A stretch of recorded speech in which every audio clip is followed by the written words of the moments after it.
नमस्कार, स्वागत है आपका अपने YouTube चैनल माला एजुकेशन वर्ल्ड में। आज हम लोग बीएड सेकेंड सेमेस्टर में होने वाले EPC 1 के अंतर्गत, जिसमें आपका practice in core teaching skill अर्थात संकेंद्रित शिक्षण कौशल अभ्यास दिया गया है।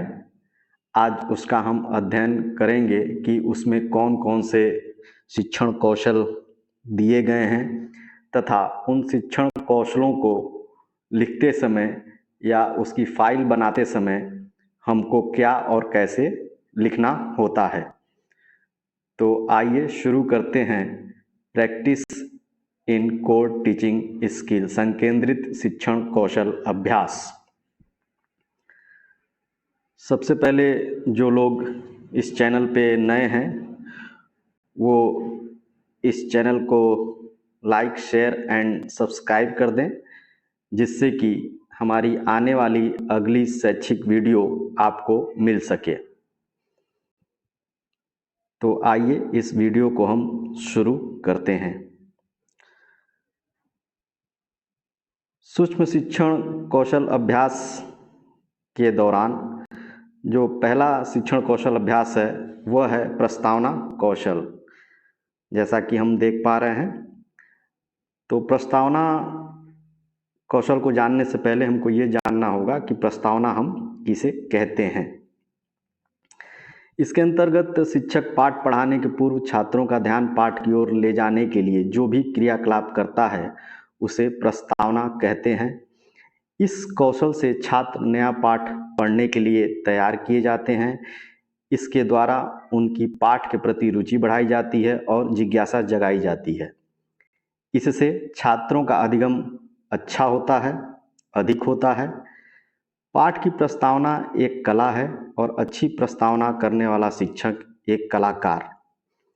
बालक का ध्यान कई प्रकार से नई पाठ पढ़ाने के लिए तैयार किया जाता है, जैसे प्रश्न पूछकर, विषय की व्याख्या कर कर, कहानी सुनाकर, कविता सुनाकर या चित्र दिखाकर इत्यादि। अब हम प्रस्तावना शिक्षण कौशल के अंतर्गत उसके कुछ हम उदाहरण देखेंगे। जैसा कि हम देख पा रहे हैं, प्रस्तावना कौशल यहाँ दिया गया है तथा यह विज्ञान और गणित विषय के लिए है। प्रस्तावना कौशल के अंतर्गत जब हम प्रस्तावना के प्रश्न बनाते हैं या पूछते हैं तो हमें उसमें दो बातों का ध्यान रखना चाहिए। प्रस्तावना के प्रश्न बनाते समय हमेशा जिग जैग में होना चाहिए, अर्थात जो भी हम प्रश्न पूछें और छात्र छात्रा उसका उत्तर दें, वह प्रश्न पुनः उसी उत्तर से बनना चाहिए। जैसा कि हम देखें, इसमें पूछा गया है पहला प्रश्न, प्रकाश का किसी सतह से टकराकर वापस लौटना क्या कहलाता है। छात्र छात्रा क्रिया में प्रकाश का किसी सतह से टकराकर वापस लौटना प्रकाश का परावर्तन कहलाता है। फिर हमारा दूसरा क्वेश्चन हुआ, प्रकाश का परावर्तन किस प्रकार के सतह पर होता है। प्रकाश का परावर्तन चिकनी सतह से होता है। तीसरा क्वेश्चन, कुछ चिकनी सतहों के नाम बताइए। कुछ चिकनी सतहें जैसे दर्पण, स्टील इत्यादि। नेक्स्ट क्वेश्चन, दर्पण से आप क्या समझते हैं। समस्यात्मक। फिर हमारा उद्देश्य कथन होगा। आज हम दर्पण के विषय में विस्तार से अध्ययन करेंगे। तो जैसा कि आपने इसमें देखा कि इसमें पूरी तरीके से जिग जैग का प्रयोग किया गया है, यानी क्वेश्चन पूछने के बाद जो उत्तर छात्र ने दिया फिर क्वेश्चन उसी से हुआ है। दूसरी बात हमें यह ध्यान में रखनी है कि प्रस्तावना के प्रश्न जब भी हम बनाएं उस प्रश्न का उत्तर हमें पूरा लिखना चाहिए। तो यहाँ पर हमने प्रस्तावना कौशल का उदाहरण देखा और इसी प्रकार से प्रस्तावना कौशल का या प्रस्तावना शिक्षण कौशल का निर्माण किया जाता है। नेक्स्ट, प्रस्तावना कौशल के कुछ और उदाहरण दिए गए हैं, इसको आप देखें। विज्ञान विषय का ही है कौशल, तथा इसमें प्रकरण है चुंबक के गुण।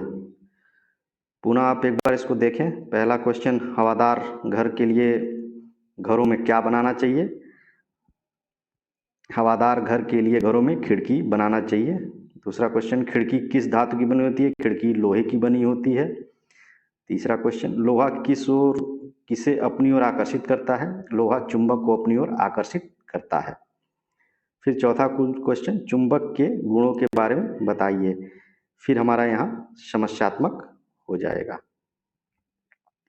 उसके बाद हम उद्देश्य कथन लिखते हैं। आज हम चुंबक के गुणों के बारे में विस्तार से पढ़ेंगे।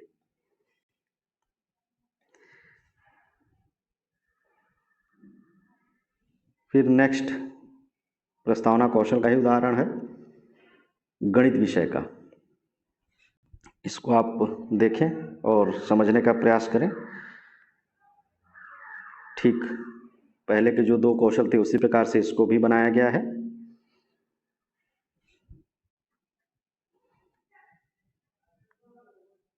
नेक्स्ट, प्रस्तावना कौशल फिर गणित का ही, इसको पुनः देखें और समझने का प्रयास करें इसको भी।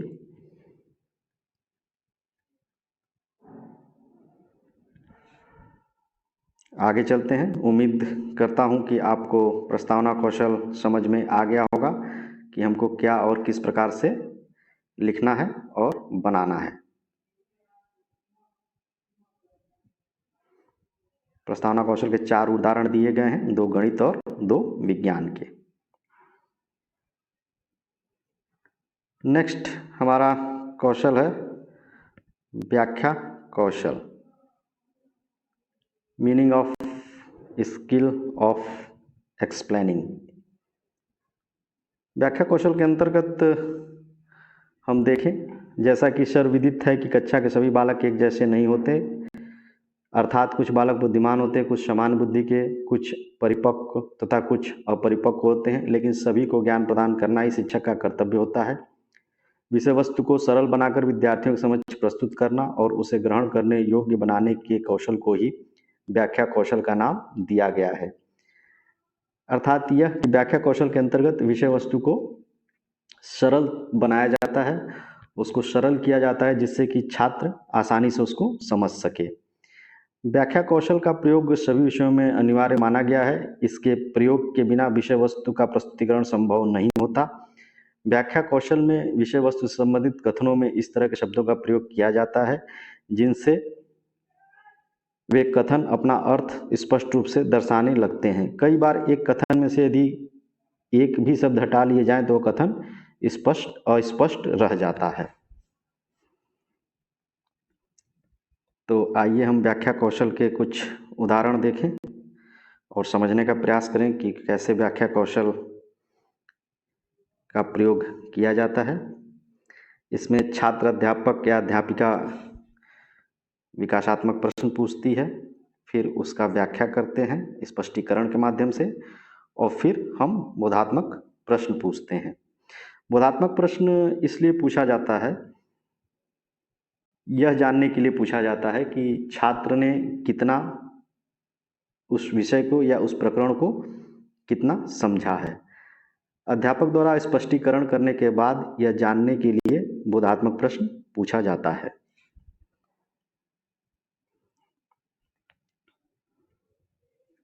उसी प्रकार व्याख्या कौशल का दूसरा उदाहरण आप देखें,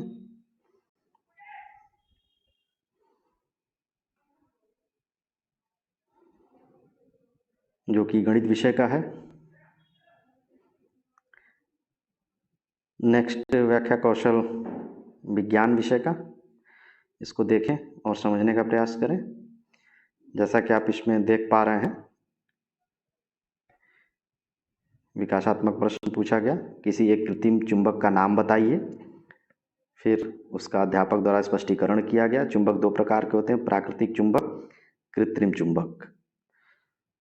और फिर बोधात्मक प्रश्न पूछा गया। तो इस प्रकार हम व्याख्या कौशल करते हैं।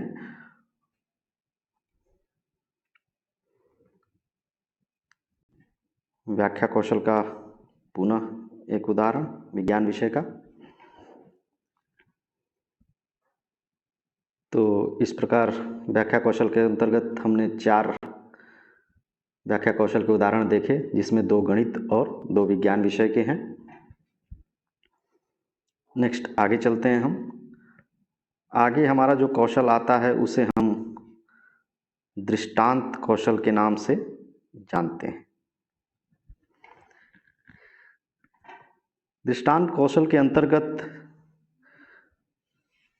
जब शिक्षण प्रक्रिया में सिद्धांत या नियमों या प्रत्ययों को शिक्षक व्याख्यान के द्वारा स्पष्ट नहीं कर पाते, तब यह कई बार चित्रों, स्पष्टीकरणों तथा उदाहरणों का सहारा लेकर उन्हें स्पष्ट करने का प्रयास किया जाता है। दृष्टांतों तथा उदाहरणों के माध्यम से शिक्षक नवीन एवं जटिल व अमूर्त ज्ञान को सरलता से छात्रों तक पहुंचा देता है। अर्थात यह दृष्टांत कौशल का प्रयोग तब करते हैं जब शिक्षक व्याख्यान या व्याख्या के द्वारा प्रकरण को स्पष्ट नहीं कर पाते हैं, तो वह बच्चों के सामने कई बार चित्रों या उदाहरणों का सहारा लेकर उन्हें हम समझाने का प्रयास करते हैं।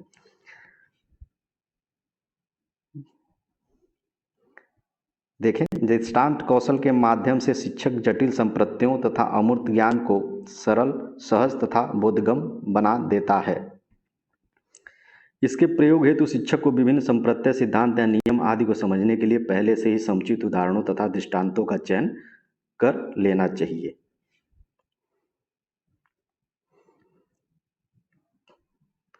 जैसा कि हम देख पा रहे हैं, दृष्टांत व्याख्या कौशल के अंतर्गत दृष्टांत व्याख्या कौशल का उदाहरण देखें। यहाँ आप देख पा रहे हैं, प्रश्न पूछा गया, घनाभ किसे कहते हैं। फिर उसका स्पष्टीकरण छात्र अध्यापक द्वारा दिया गया कि ऐसी आकृति जिसमें लंबाई, चौड़ाई तथा ऊंचाई बराबर न हो घनाभ कहलाता है। घनाभ में 6 सतह तथा 12 भुजाएं होती हैं तथा प्रत्येक सतह के लिए एक आयत होता है। छात्र अध्यापक ने यहाँ स्पष्टीकरण दिया, पुनः उसको उदाहरण के माध्यम से समझाया, जैसे माचिस की डिबिया या ईंट का आकार।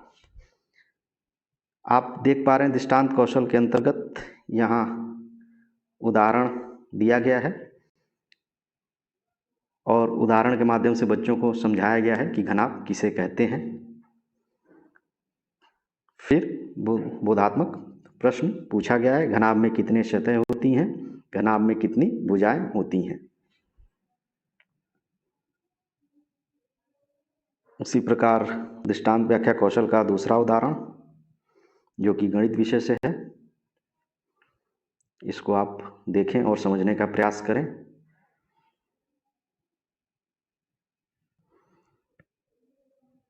दृष्टांत व्याख्या कौशल का तीसरा उदाहरण विज्ञान विषय से। ठीक उसी प्रकार विकासात्मक प्रश्न, स्पष्टीकरण और उदाहरण के माध्यम से इसको समझाया गया है। फिर बोधात्मक प्रश्न।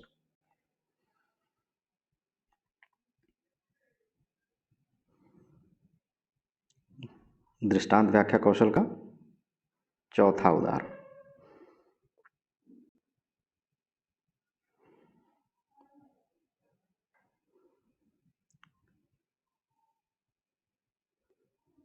नेक्स्ट जो कौशल है हमारा वह है श्यामपट्ट कौशल, ब्लैक बोर्ड स्किल।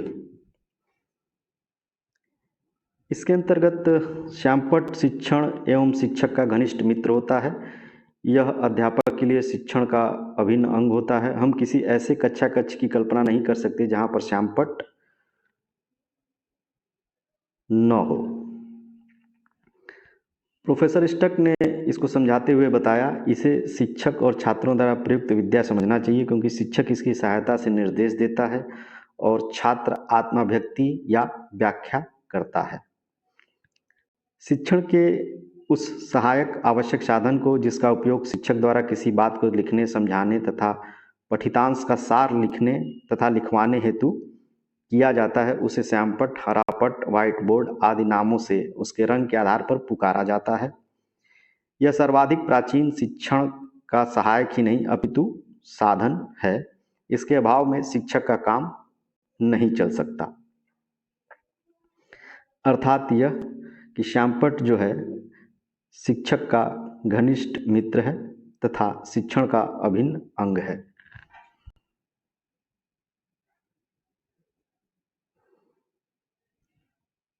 यहाँ हम श्यामपट्ट प्रयोग कौशल के कुछ उदाहरण देखें,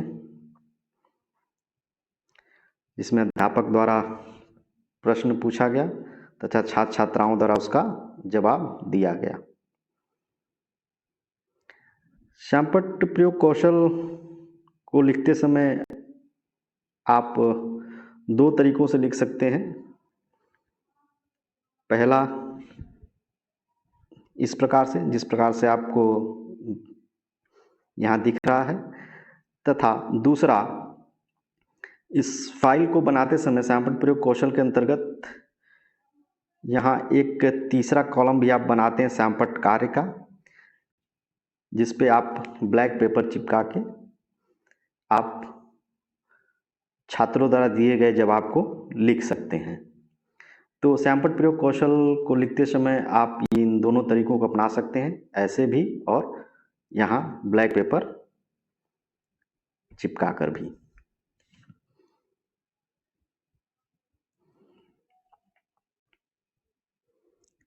श्यामपट्ट कौशल का दूसरा उदाहरण,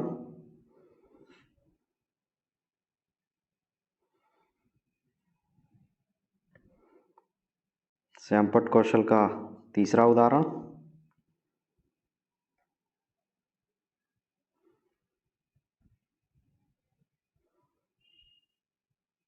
श्यामपट्ट कौशल का चौथा उदाहरण,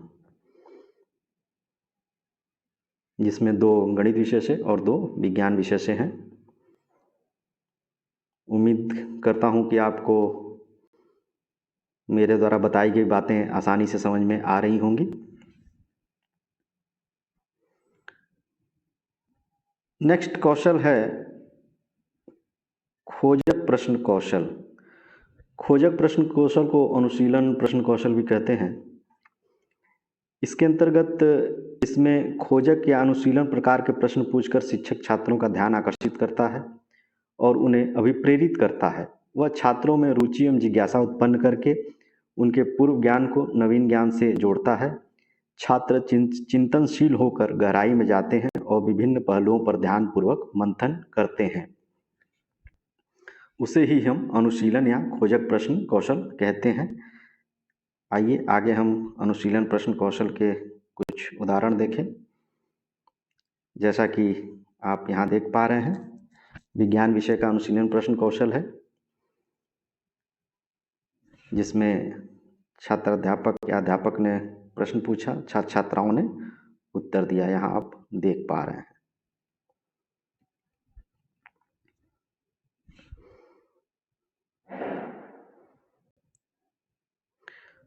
उसी प्रकार यह दूसरा उदाहरण,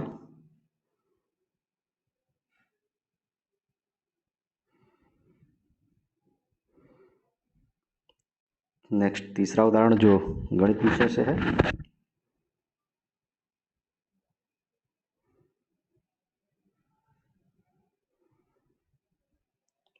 नेक्स्ट चौथा उदाहरण,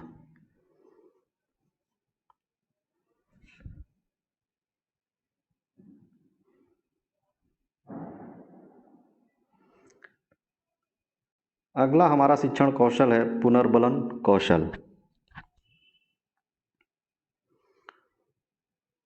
पुनर्बलन से हमारा अभिप्राय है ऐसे उद्दीपनों का प्रयोग करना जिनके प्रस्तुतिकरण या जिन्हें हटाने से किसी अनुक्रिया के होने की आशा बढ़ जाती है। इन उद्दीपनों में पुरस्कार, शाबाशी देना, प्रशंसा करना, कमियों को बताना आदि क्रियाएं आती हैं। यह क्रियाएं दो प्रकार की होती हैं, धनात्मक पुनर्बलन तथा ऋणात्मक पुनर्बलन। पुनर्बलन कौशल का प्रयोग करते समय हमें ऋणात्मक पुनर्बलन कौशल का प्रयोग नहीं करना चाहिए। ऋणात्मक पुनर्बलन कौशल का प्रयोग करने से छात्रों पे मानसिक प्रभाव पड़ता है। ऋणात्मक पुनर्बलन से उनकी मानसिक स्थिति बिगड़ सकती है तथा छात्र पढ़ने पर ध्यान नहीं देते हैं। इस दशा में हमको पुनर्बलन कौशल हमेशा धनात्मक पुनर्बलन कौशल का ही प्रयोग करना चाहिए, जिससे छात्र उत्साहित होकर अपने विषय पर ध्यानपूर्वक पढ़ सके। इसीलिए हमेशा हमें धनात्मक पुनर्बलन का ही प्रयोग कक्षा कक्ष में करना चाहिए। आइए हम आगे धनात्मक पुनर्बलन प्रश्न कौशल के कुछ उदाहरण देखें कि कैसे पुनर्बलन कौशल, जैसा कि हम यहाँ देख पा रहे हैं, अध्यापक ने क्वेश्चन पूछा, गति किसे कहते हैं। छात्र छात्राओं ने जवाब दिया कि समय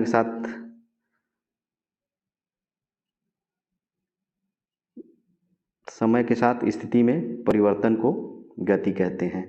यहाँ अध्यापक ने, आप देखें, पुनर्बलन कौशल का प्रयोग किया अच्छा, अर्थात अध्यापक ने क्वेश्चन पूछा, छात्र छात्र ने जवाब दिया और अध्यापक ने उनके जवाबों को सुनकर उन्हें पुनर्बलित किया।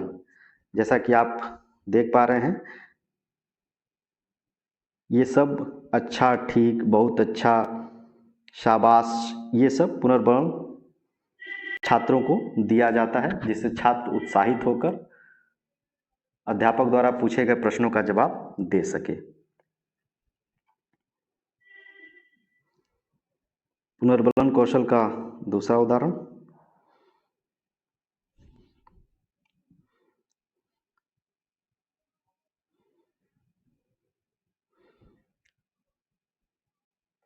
पुनर्बलन कौशल का तीसरा उदाहरण जो कि गणित विषय से है, और आप इसमें देखें कि इसमें जैसे ये अच्छा, अच्छा, बहुत अच्छा, शाबाश, इन पुनर्बलन कौशलों का प्रयोग किया गया है।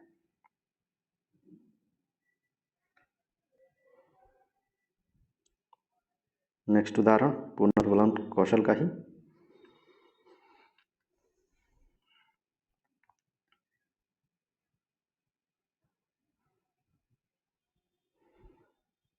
नेक्स्ट कौशल है हमारा उद्दीपन परिवर्तन कौशल। इसके अंतर्गत छात्रों का ध्यान आकर्षित करने के लिए तथा ध्यान को पाठ में लगाए रखने के लिए शिक्षक अपने व्यवहारों में जानबूझकर जो परिवर्तन लाता है उसे उद्दीपन परिवर्तन कौशल कहते हैं। स्टिमुलस वेरिएशन स्किल, इसका प्रयोग करने से छात्रों का ध्यान पाठ में लगा रहता है। शिक्षक शिक्षण को रोचक बनाए रखने के लिए विभिन्न प्रकार के उद्दीपनों का प्रयोग करते हैं, जैसे सहायक सामग्री का प्रयोग, श्यामपट्ट पर लेखन करना, छात्रों के पास जाकर प्रश्न पूछना, कभी चेहरे पर हाव भाव बदलकर अपनी बातें कहना, हाथों से इशारा करना इत्यादि। प्रभावशाली शिक्षण के लिए इस उद्दीपन का प्रयोग किया जाना चाहिए।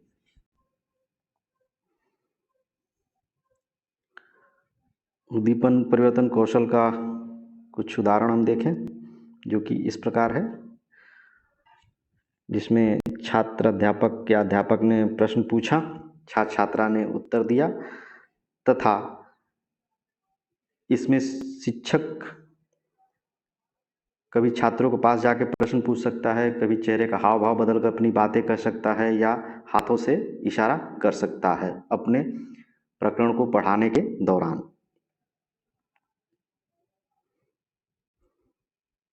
उद्दीपन परिवर्तन कौशल का दूसरा उदाहरण,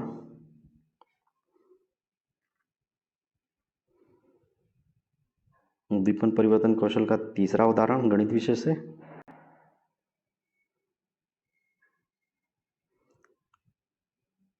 उद्दीपन परिवर्तन कौशल का चौथा उदाहरण,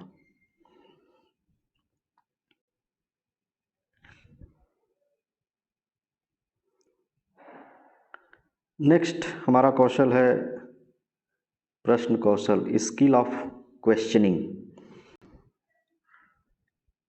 इसके अंतर्गत शिक्षण प्रक्रिया की शुरुआत आदिकाल से ही प्रश्न उत्तर के रूप में शुरू हुई थी और आज भी जिज्ञासु छात्र प्रश्न पूछता है तथा शिक्षक उसका उत्तर देता है। शिक्षक छात्र अधिगम की जांच हेतु अथवा पाठ्य वस्तु के विषय में जिज्ञासा उत्पन्न करने हेतु प्रश्न पूछता है प्रश्न पूछना एक आवश्यक शिक्षण कौशल है जिसे शिक्षक को सीखना चाहिए। यूनानी दार्शनिक सुकरात ने भी इस प्रविधि को सफलतापूर्वक अपनाया था। प्रश्नों का संकलन अर्थपूर्ण होना चाहिए। यहाँ पर अर्थपूर्ण प्रश्नों का अर्थ है प्रश्नों के पूछने में संरचना, प्रक्रम और उत्पाद तीनों का ध्यान रखा जाना चाहिए।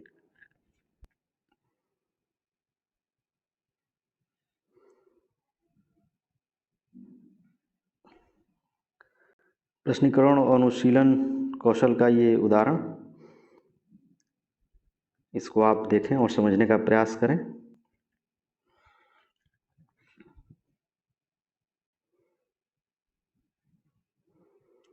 उसी प्रकार दूसरा उदाहरण जो कि गणित विषय से है।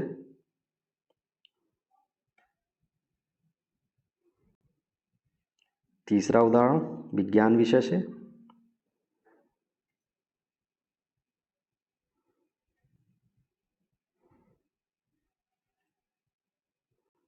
और नेक्स्ट फिर विज्ञान विषय से।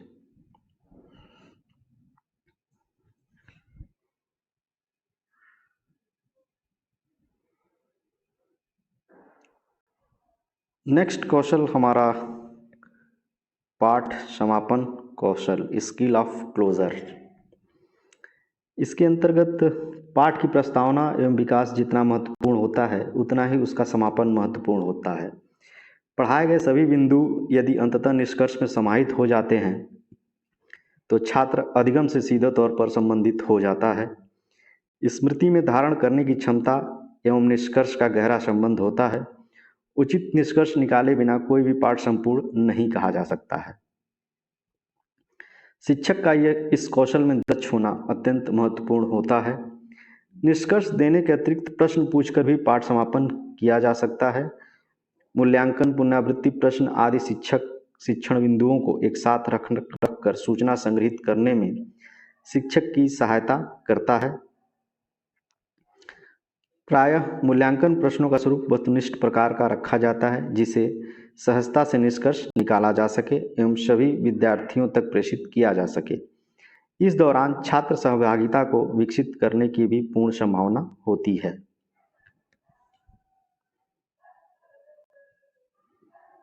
पाठ समापन कौशल का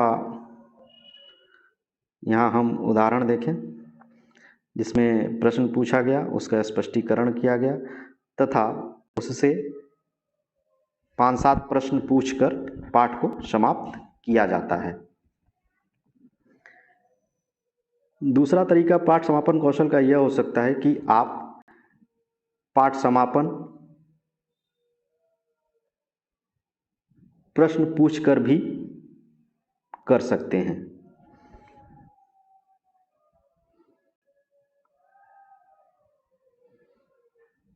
यहाँ आप देखें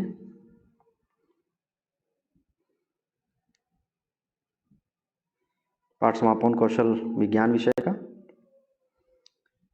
यहाँ आप देख पा रहे हैं बोधात्मक प्रश्नों के माध्यम से प्रश्नों को पूछकर पाठ को समाप्त किया जाता है। पाठ समापन कौशल में पाठ पढ़ाने के बाद आप यहाँ निष्कर्ष कथन भी लिख सकते हैं।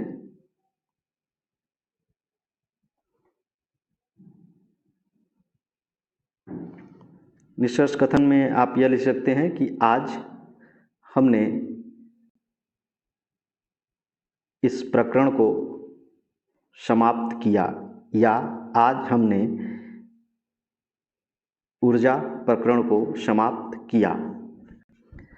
आप पाठ समापन कौशल में पढ़ाने के बाद आप निष्कर्ष कथन भी लिख सकते हैं। उसी प्रकार पाठ समापन कौशल का तीसरा उदाहरण गणित विषय से।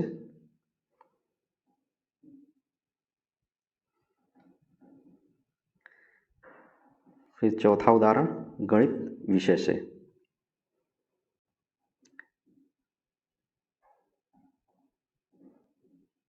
तो इस प्रकार हमने संकेंद्रित शिक्षण कौशल अभ्यासों को देखा तथा यह जानने का प्रयास किया कि शिक्षण कौन कौन से शिक्षण कौशल होते हैं तथा उनको कैसे लिखा जाता है और कैसे बनाया जाता है।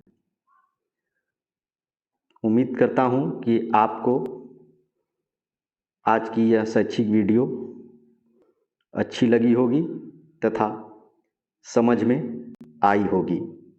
Thank you for watching.